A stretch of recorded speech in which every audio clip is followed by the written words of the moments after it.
বাঙালি যতই হোক মাছে ভাতে, কিন্তু এই রকম যদি ডিম কষা আর ঝাল ঝাল লাল লাল আলু পোস্ত, বাঙালি ভাই আটকাবেই আটকাবে। Hello everyone, welcome to our YouTube channel Arpita daily blog. তো দেখো, এখন সুন্দর সুন্দর প্রাকৃতিক দৃশ্য দিয়ে ব্লগটা শুরু করলাম। প্রথম ফুটেছে মাধবীলতা, ফুটতে না ফুটতে প্রজাপতিদের হানা। সুন্দর একটা দৃশ্য দেখালাম, তারপর চলে এলাম রান্নাঘরে। শুকনো লঙ্কা সর্ষের তেলে আর পাঁচ ফোড়ন দিয়ে তারপর ছোট ছোট করে কেটে রাখা আলুগুলো দিয়ে দিলাম।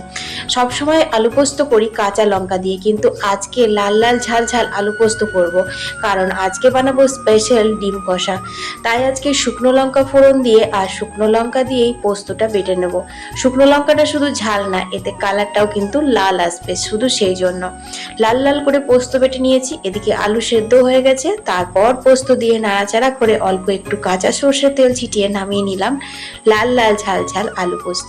এইরকম ঝাল ঝাল লাল লাল আলু পোস্তর সাথে যদি এরকম লাল লাল ডিম কষা না থাকে, তাহলে কি করে জমবে। ডিমগুলো সেদ্ধ করে ছাড়িয়ে ছুরি দিয়ে অল্প অল্প করে ফাটিয়ে নিয়েছি, তারপর কড়াই বসিয়ে দিলাম। রান্নাটা হবে সর্ষের তেলে, কারণ ডিম ভাই আর মাছ মাংস সবটাই বলো, বাঙালিদের সর্ষের তেল চাই। সর্ষের তেলে ঝাঁঝ ছাড়া কিন্তু রান্না সুপারফাস্ট হয় না।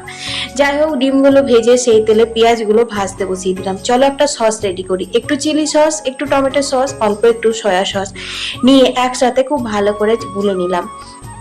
এদিকে পেঁয়াজ ভাজা হয়ে গেছে দেখতেই পাচ্ছ, তারপর দিয়ে দিলাম রসুন বাটাটা। রসুন বাটা দিয়ে কিন্তু খানিকক্ষণ নাড়াচাড়া করে ভেজে নিয়েছিলাম। তারপর দিয়ে দিলাম আদা, জিরে, ধনে, শুকনো লঙ্কার গুঁড়ো। তারপর অল্প একটু হলুদ দিয়েছি, আর পেঁয়াজ ভাজার সময় কিন্তু নুনটা দিয়েই দিয়েছিলাম। তারপর দেখো ভালো করে কষিয়ে নিয়েছি তেল ছেড়ে আসা পর্যন্ত। তারপর দিয়ে দিলাম সেই সসটা দিয়েও কিন্তু খুব ভালো করে কষিয়ে নিয়েছি। তারপর ডিমগুলো দিয়ে দিলাম। এরপরই তো হচ্ছে আসল মজা, এটা ততক্ষণ কষাবে যতক্ষণ না কালারটা এরকম আসবে। কি বন্ধুরা, কেমন এসেছে কালারটা?